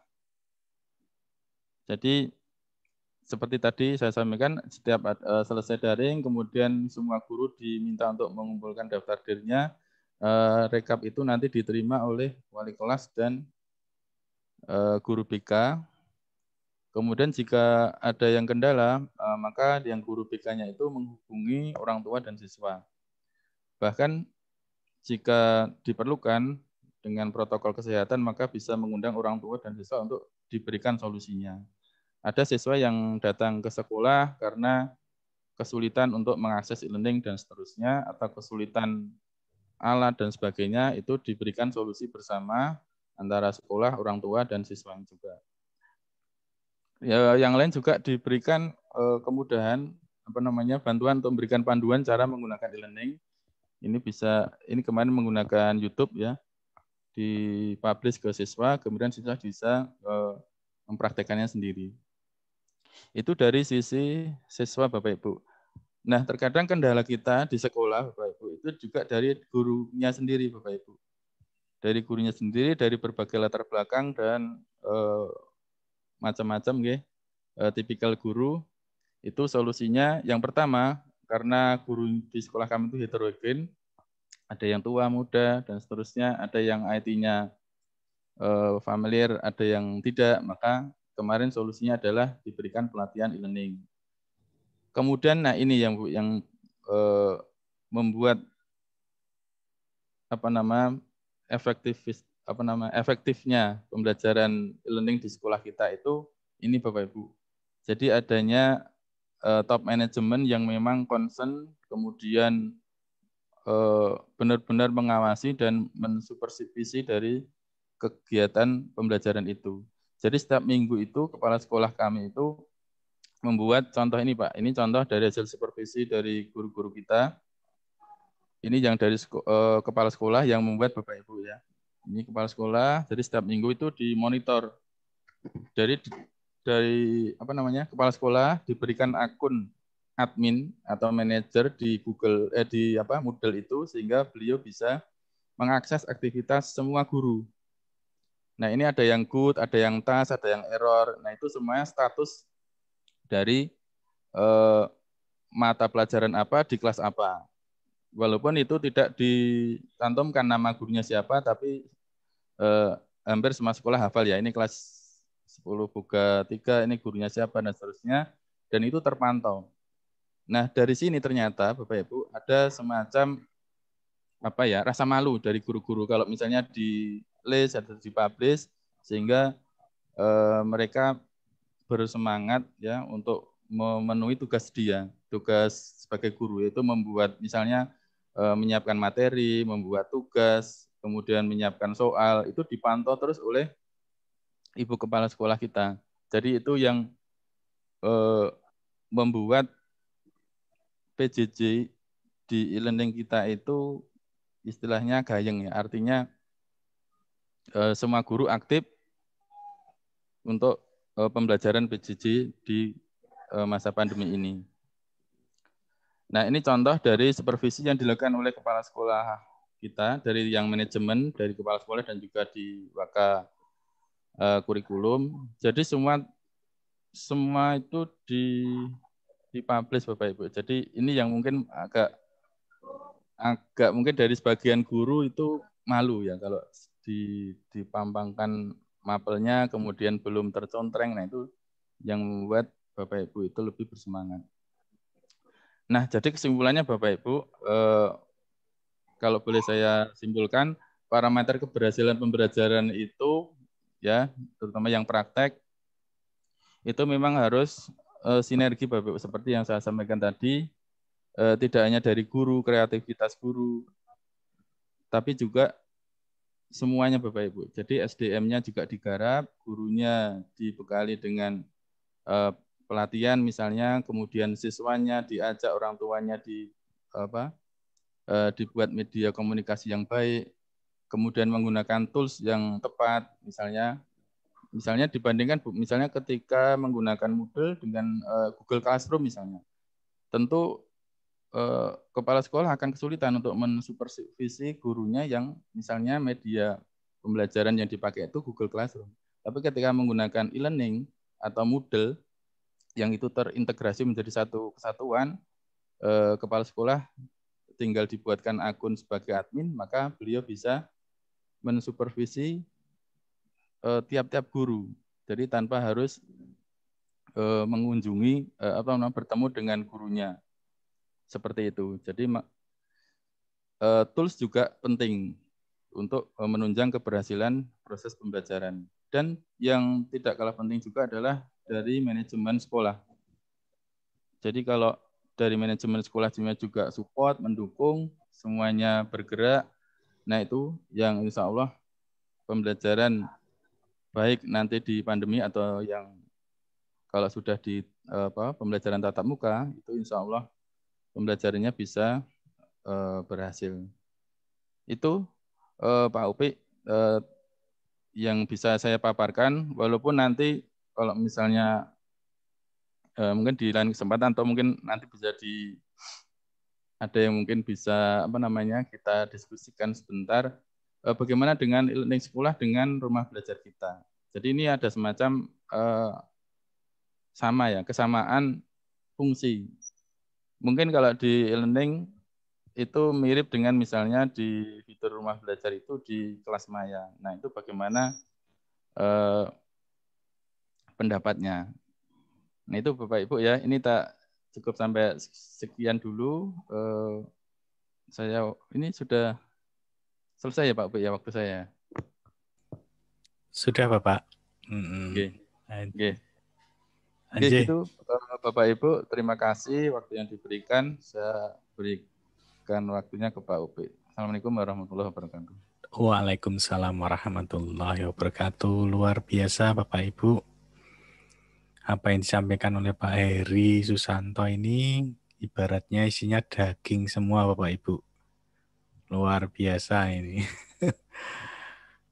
Saya menghela nafas Pak ini. Wah, kalau pasti sekolahnya Pak Heri ini pasti sangat terstruktur dengan baik nih Pak.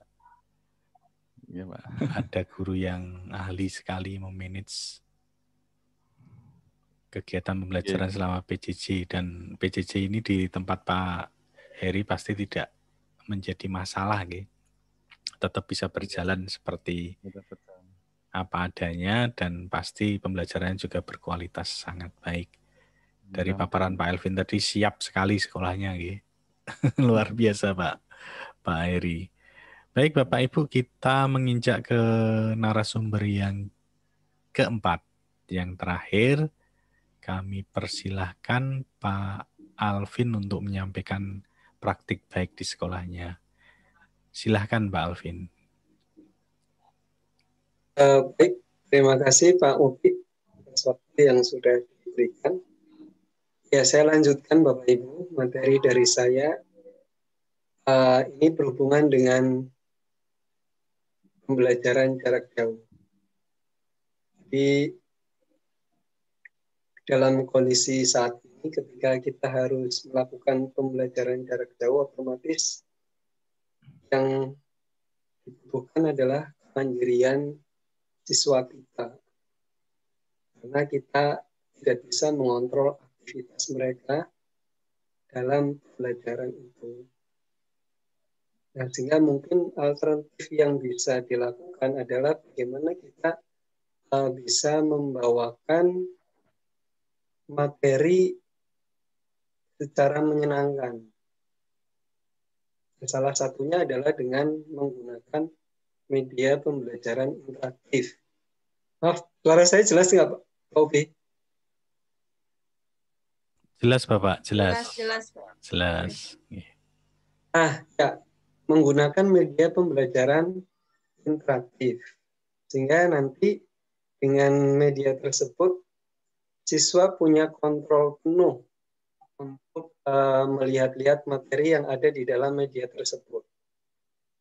Nah, ini akan lebih cocok apabila mereka hanya disuruh untuk membaca menggunakan metode flip gitu ya, membaca buku atau membaca materi secara online. Jadi kegiatan membaca bagi sebagian siswa kita itu masih merupakan hal yang berat untuk dilakukan karena tidak menyenangkan kadang-kadang membaca buku itu. Tapi kalau sudah ditampilkan dalam bentuk media pembelajaran interaktif, mungkin mereka akan punya pengalaman sendiri, menyenangi cara mereka mengoperasikan atau melakukan kontrol terhadap media pembelajaran yang interaktif. Nah, kalau kemarin rekan-rekan SRP di level 3 sudah dikenalkan dengan software Articulate Storyline untuk membuat MPI, sebetulnya kita bisa menggunakan cara yang lain, yang lebih simpel, yang lebih sederhana, bahkan lebih familiar, gitu ya, yaitu menggunakan Microsoft PowerPoint. Nah, jadi dengan menggunakan Microsoft PowerPoint, nah ini ditambah dengan aplikasi iSpring, itu akan menjadi media pembelajaran yang menarik. Walaupun tergantung dari bagaimana kita mendesainnya. Memang untuk membuat satu aplikasi media pembelajaran interaktif yang baik, kita yang pertama perlu desainnya, kita sesuaikan dengan usia siswanya. Tentunya desain untuk anak TK, SD berbeda dengan SMA. Itu pula sebaliknya. Nah, kemudian yang membedakan lagi antara slide biasa dengan MPI nanti adalah pada pengaturan navigasinya. Karena MPI ini kan kontrol sepenuhnya ada pada user atau pengguna. Berbeda dengan slide biasa yang kontrolnya dilakukan oleh pembawa materi.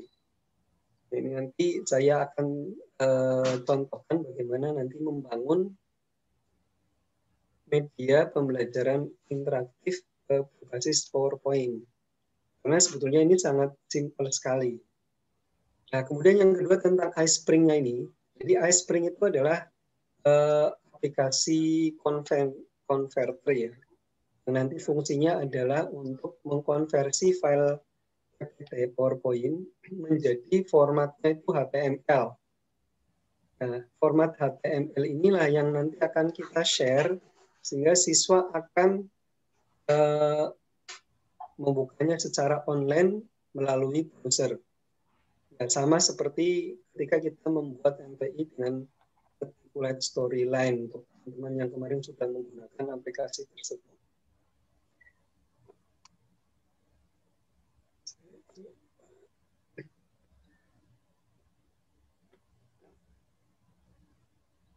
Nah, untuk melakukan ini memang kita harus menginstal iSpring-nya. Untuk mendapatkan itu kita bisa cari di situs resminya. Kita diberikan gratis selama 15 hari. Jadi versinya evaluation ya, trial 15 hari. Setelah itu diminta untuk bayar. Nah, mungkin solusinya kita uninstall lagi untuk yang versi trialnya atau mengunduh dengan email yang lain. Jadi saya coba simulasikan. Biasanya kalau kita membuat media pembelajaran interaktif itu diawali dengan opening ya, karena di opening nanti kita bisa berikan judul, ini pelajarannya apa, kemudian kompetensi dasarnya apa, kemudian sasarannya siapa. Itu pentingnya opening page atau halaman pembuka di suatu MPI menurut saya. Setelah ini kemudian baru kita membuat halaman isinya. Nah, di halaman isi kita akan desain untuk menampilkan materi yang ada nanti. Nah, ini nanti saya simulasikan konsep awalnya dulu ya Bapak Ibu. Jadi bagaimana kita membangun navigasinya.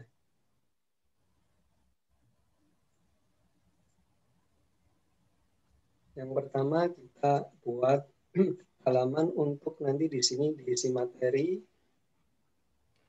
Kita bisa kopikan dulu ini beberapa kali.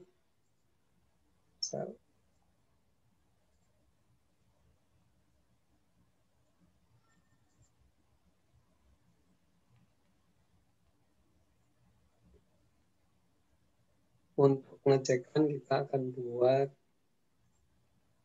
teks di sini.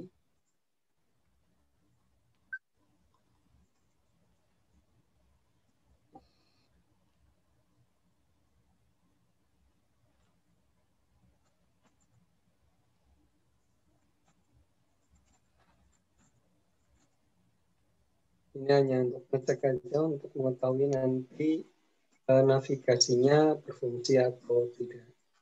Untuk Bapak Ibu nanti di sini bisa diisi materi sesuai dengan navigasi yang dibutuhkan. Maaf Pak Elvin. Belum share screen-nya belum tampil. Oh ya, sebentar Pak.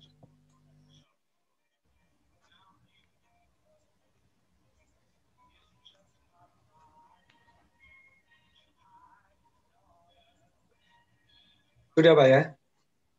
Sampun Pak Alvin, sampun. Ya, ini biasa. Jadi dalam satu MPI biasanya ada opening page, kemudian ada halaman. Ini bisa berisi halaman 1, mungkin berisi tujuan pembelajaran, kemudian materi, ada kuis, referensi, dan informasi tentang autor biasanya. Selanjutnya kita buat tombol. Kita buat tombol untuk navigasi nantinya.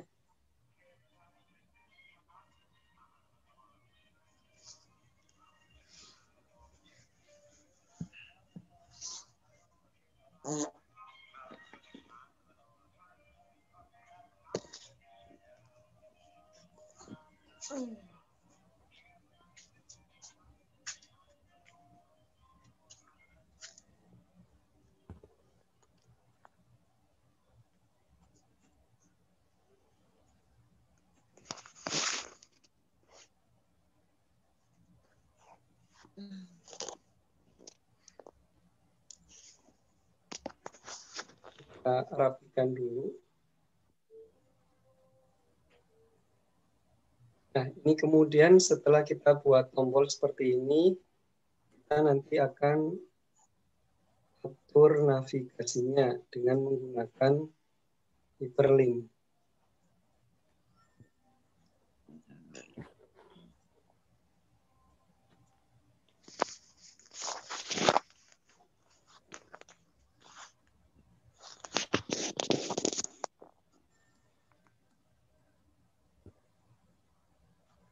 Kita atur, kita buat cara untuk membuat hyperlink. Dari sini kita insert, kemudian link. Nah, kita tentukan di sini linknya adalah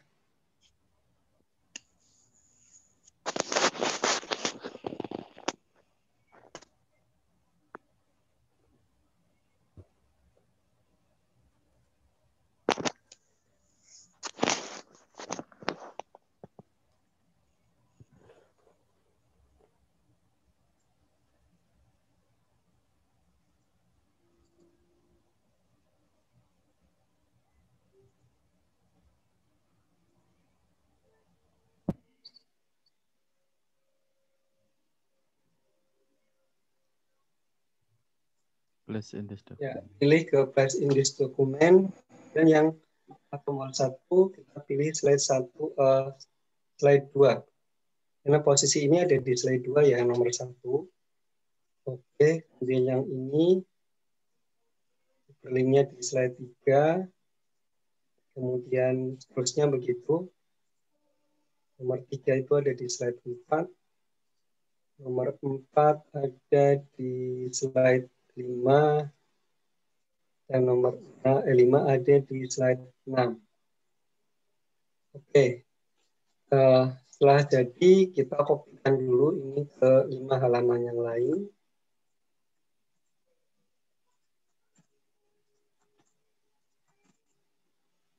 Nah, kita akan cek dulu link ini bekerja atau tidak. Ini harusnya muncul angka 1, 2 muncul angka 2, 3, 4, 5. Nah, kalau sudah seperti ini berarti navigasinya sudah jadi, Bapak Ibu.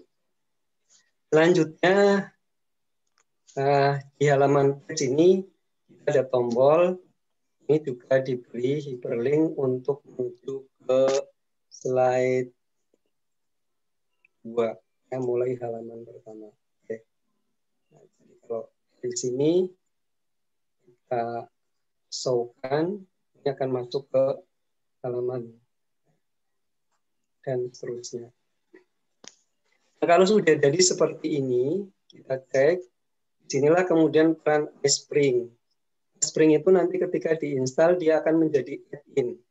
Masuk ke dalam menu PowerPoint di sini. Nah, muncul toolnya di sini.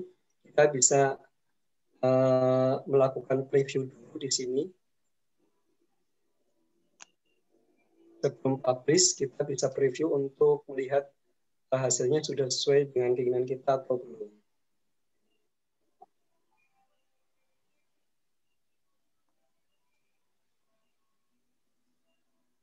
Nah, secara standar publish-nya akan muncul seperti ini, Bapak Ibu. Ya, sebelumnya karena kita menggunakan versi evaluation, jadi akan muncul banner seperti ini.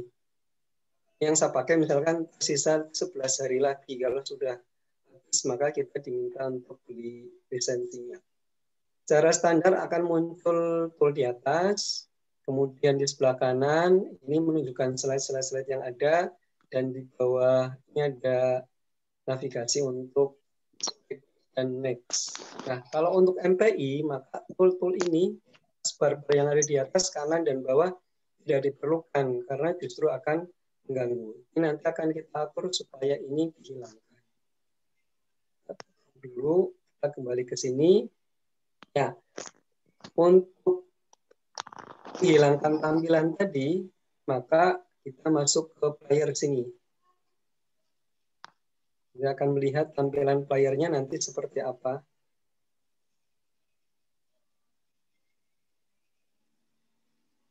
Nah, ini kita atur di player panelnya. Ini di uncheck, bannernya ilangin, sidebar-nya ilangin, button bar-nya ilangin. Akan seperti ini. Nah, ini berarti sudah cakep, Bapak Ibu. Kemudian kembali lagi ke sini dulu. Oke. Jadi ada yang tertinggal. Ketika kita menggunakan ini untuk MPI, maka sebaiknya semua kontrol itu dikendalikan dalam bentuk tombol. Ini kalau masih bentuknya slide, maka ketika ditampilkan, saya klik di sembarang ini akan pindah ke slide berikutnya. Ya, akan pindah slide. Ini harus kita nonaktifkan. Nonaktifkan melalui slideshow, setup slideshow. Nah, bagian show tab-nya ini kita pindahkan ke show as yang paling bawah ini. Nah, sehingga nanti ketika di show-kan, ini sekarang sudah tidak berfungsi lagi. Saya klik di mana-mana atau pakai tombol ini navigasi di laptop ya, di anak panah sudah tidak berfungsi. Yang berfungsi adalah tombol-tombol yang ada di sini. Oke. Kemudian berikutnya bisa kita tambahkan lagi tombol close. Jadi setelah ini misalkan kita beri tombol close, mungkin di sebelah kanan misalkan, ini kan kita jadikan sebagai tombol close.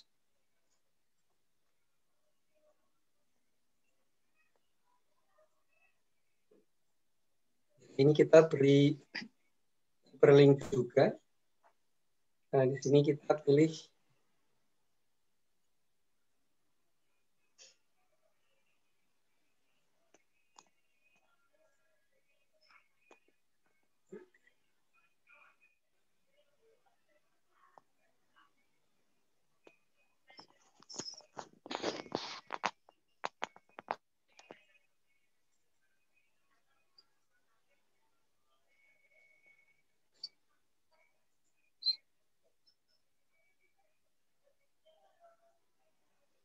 insert action di sini.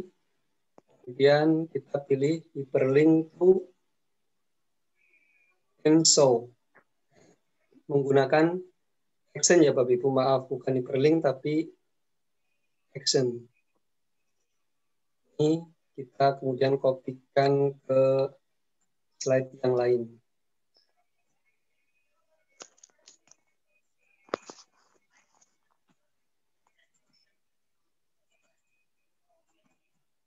Oke, kalau sudah, nah sekarang tinggal kita publish.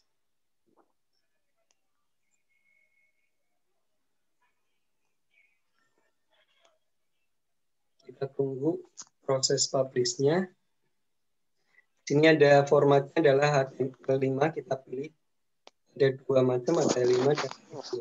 Kita pilih yang HTML5, kemudian klik publish.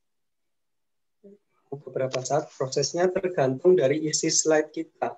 Kalau slide kita berisi audio, video, teks yang banyak, mungkin akan butuh waktu lebih lama. Nah, kalau sudah, kita bisa, saya langsung open folder untuk menunjukkan hasilnya seperti apa Bapak Ibu.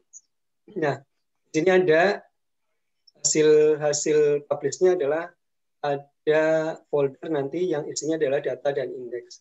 Indeks ini nanti akan dibuka di browser. Saya ganti nama, misalkan jadi kewargaan.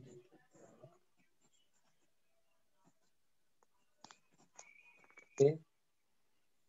Coba ini kita aktifkan, maka dia akan terbuka di browser dengan tampilan, oh ini tadi belum diatur, maaf Bapak Ibu.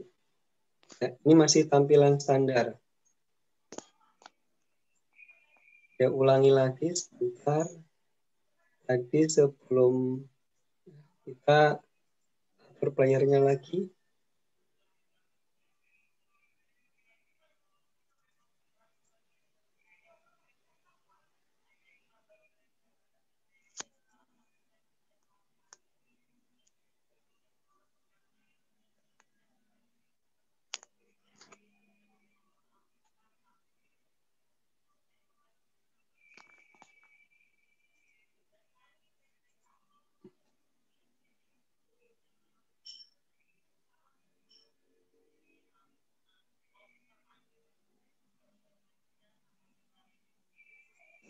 Belum di-uncheck.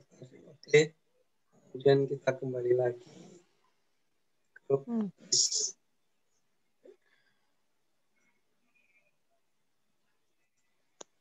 Nah, untuk konten kita akan bisa lebih berkreasi lagi Bapak Ibu. Kita bisa masukkan video, membuat teks yang bisa di-scroll ataupun animasi-animasi yang lain. Tadi kembali, langsung saja ini saya buka, masuk ke browser. Kok masih seperti ini ya? Oke, nggak apa-apa Bapak Ibu. Untuk menyingkat waktu, tidak perlu saya ubah dulu. Ini kita akan cek dulu ininya. Jadi nanti seperti ini. Cuma sayang ini Salah ya. Slide satunya tidak muncul di sini. Sayang tombol ininya tertutup sama ini. Jadi bisa berfungsi ini kalau kita klik dia akan nutup. Tentu saja Ya. adalah portal rumah belajar. Dapat akses pada laman. Baik, Bapak Ibu, saya kira itu yang bisa saya sampaikan mengingat waktu sudah malam. Jadi intinya dengan menggunakan PowerPoint pun kita memang bisa membuat media pembelajaran yang wow tadi saya katakan, tergantung dari kreativitas kita. Demikian mungkin Pak Upi pemaparan dari saya. Terima kasih. Baik Pak Alvin, luar biasa Bapak Ibu yang disampaikan oleh Pak Alvin malam ini. Kesimpulannya dari Pak Alvin tadi memang tidak perlu menggunakan software yang macam-macam nggih Pak Alvin nggih. Nggih, ujung-ujungnya juga sama nggih Pak Alvin nggih. Jadi ya, cukup yang penting hasil akhirnya ya Pak ya. Nggih, betul. Ternyata menggunakan PowerPoint juga bisa menghasilkan media pembelajar interaktif yang tidak kalah dengan aplikasi yang rumit-rumit ya Bapak nggih. Oke, luar biasa Pak Alvin. Baik Bapak Ibu, sekarang jam sudah 21.18 dan sekali lagi Bapak Ibu mohon kesediaannya untuk mengisi presensi nggih di link yang sudah saya bagikan di kolom komentar. Kemudian kita buka pertanyaan Bapak Ibu, mulai dari narasumber kita yang hebat tadi, 4 orang narasumber kita yang keren-keren tadi, mulai dari Bu Tika, Bu Titi, kemudian Pak Heri Susanto, dan yang terakhir tadi Pak Alvin. Monggo, jika ada yang bertanya langsung mawon open mic, kemudian nanti langsung dijawab oleh Bapak Ibu narasumber malam hari ini.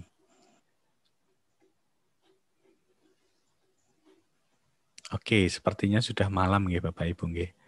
Baik Pak Alvin, saya mau bertanya satu. Jadi outputnya tadi HTML nggih Pak Alvin nggih? Ya. Oh, berarti outputnya HTML5 ya Pak, sama seperti AS itu. Articulate storyline. Berarti kalau outputnya HTML berarti lebih fleksibel, bisa ditaruh di hosting tentunya nggih Pak? Atau tadi yang belum saya sampaikan tadi Pak Upi, jadi setelah itu jadi format HTML kan ini bisa kita pindahkan ke Google Drive kita, kemudian kita salurkan ke Drive to Web itu, nah, kemudian linknya bisa kita berikan untuk langsung masuk ke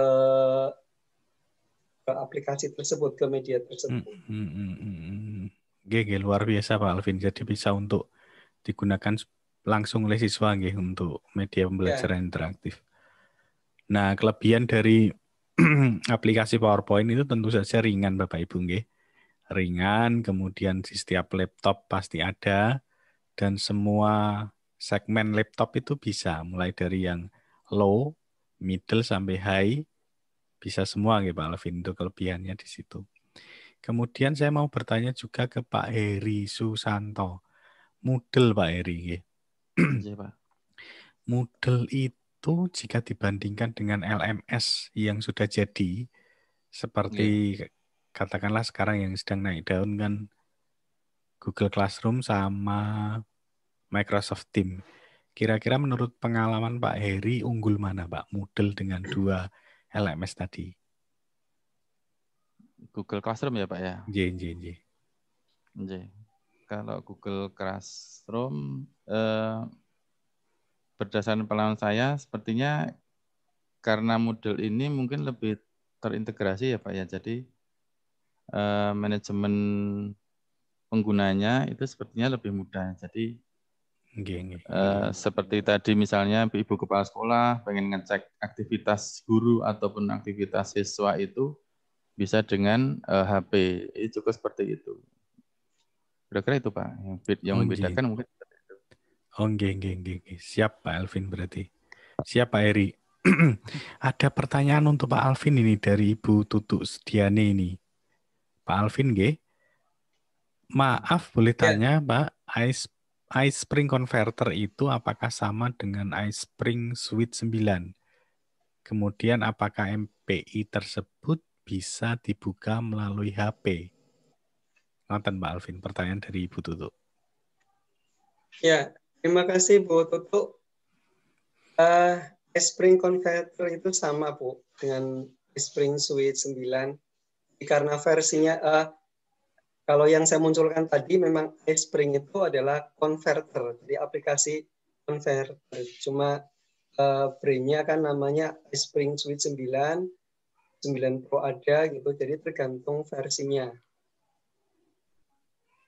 Kalau sebaiknya kalau tergantung spek komputer biasanya ya, kalau di deskripsinya memang iSpring ini membutuhkan RAM yang cukup besar.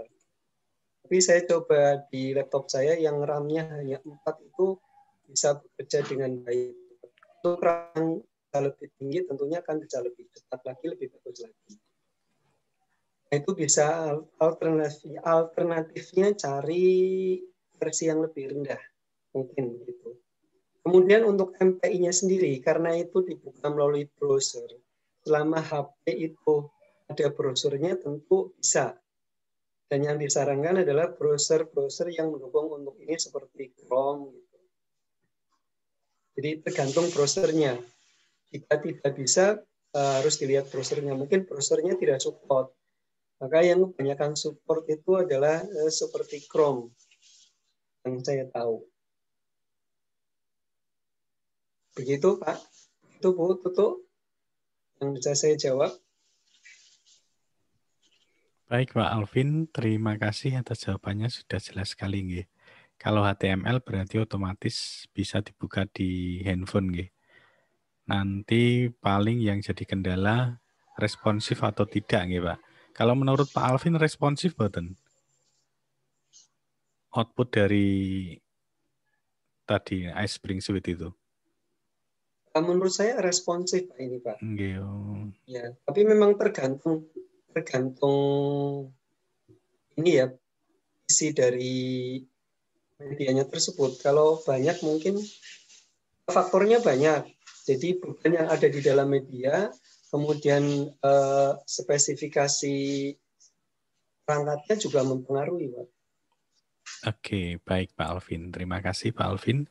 Kemudian saya mau bertanya ke Ibu Titik, mumpung masih ada waktu ini. Kita selesai jam 9:30 ya Bapak Ibu. Nggih. Oke Ibu Titik, saya itu pernah punya Ibu Titik Canva yang Pro. Kira-kira perbedaan Pro sama yang gratis itu perbedaannya banyak atau pemboten nggih, Ibu Titik nggih. Jadi kalau tidak terlalu banyak kan mending saya pakai yang gratisan daripada harus beli lisensinya seperti itu Ibu Titi. Terima kasih Pak Upi atas pertanyaannya. Untuk penggunaan Canva sendiri saya memang belum begitu lama Pak, gara-gara tugas pembatik ini. Jadi saya belum mengeksplor lebih jauh, tetapi secara logika tentunya kalau premium yang berbayar fasilitas di dalamnya pasti lebih banyak daripada yang yang gratisan. Tergantung kita kebutuhannya Pak. Kalau hanya sekedar flyer, fiturnya sudah lengkap, kenapa mesti yang berbayar seperti itu? Kemudian di video juga sama. Dan yang lain-lainnya. Intinya biasanya sama analoginya seperti musik Pak. Musik kan ada yang gratis dan berbayar. Biasanya yang berbayar itu yang masih baru. Kemudian yang fitur-fitur yang lain kayak gitu. Untuk di Canva menurut saya sekiranya kebutuhannya belum begitu besar sekali, belum begitu penting sekali, lebih baik yang gratisan saja Pak kayak gitu. Karena gratis pun banyak pilihannya, gratis belum tentu tidak baik Pak menurut saya Pak. Belum mengeksplor untuk yang berbayar karena memang saya belum membayar sehingga belum bisa membandingkan Pak. Gratis sama tidak gratis seperti itu. Seperti itu Pak Upi jawaban saya. Nggih, Ibu. Oh, gitu nggih. Oke, baik Ibu. Terima kasih atas jawaban dari Ibu. Ada satu pertanyaan lagi Ibu ini. Dari Ibu Hansa. Ibu Hansa ini bertanya untuk tipe file di Canva yang bisa di-download tanpa saja, kemudian apakah hasil desainnya juga masih bisa diedit lagi. Begitu Ibu Titi. Ya baik, terima kasih. Ini Bu Hansa, sepertinya Pak Hansa ini Pak. Oh maaf Nggih. Pak Hansa. Nggih, Pak Hansa, nggih. Mohon Ini, maaf Pak Hansa. nggih. Nah ini apa namanya? Jadi filenya yang tadi share screen. Mana nih sebentar. Bentar saya bukakan desainnya.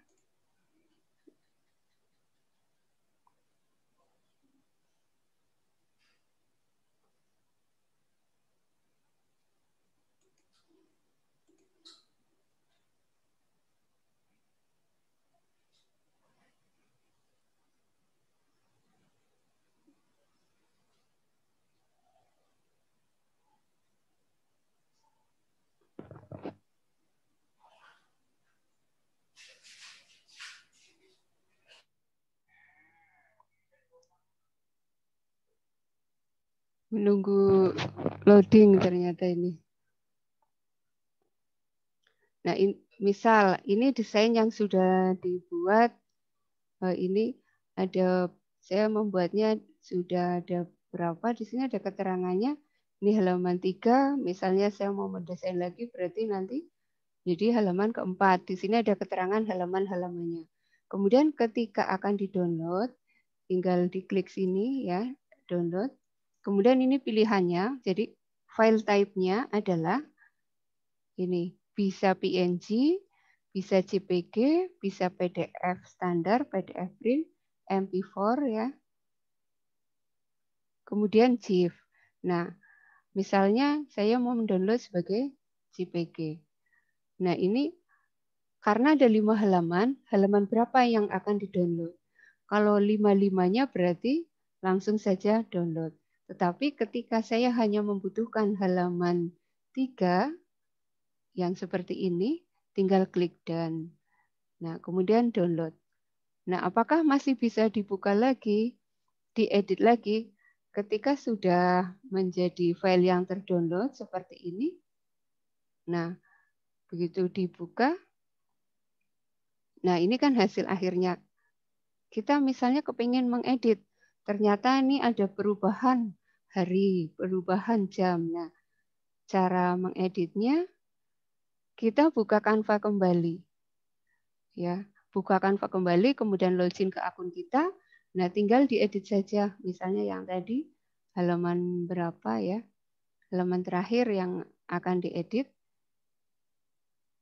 Nah, berarti tinggal kayak gini saja. Tinggal klik-klik kayak gini. Ini misalnya berubah menjadi tanggal 9, harinya menjadi hari Jumat. Gitu. Karena dokumennya masih tersimpan secara online, jadi bisa diedit lagi. Seperti itu jawaban saya, Pak Upi. Baik Ibu, terima kasih jawaban yang sangat jelas. Semoga Pak Hansa bisa memuaskan pertanyaan Pak Hansa, nggih, Ibu.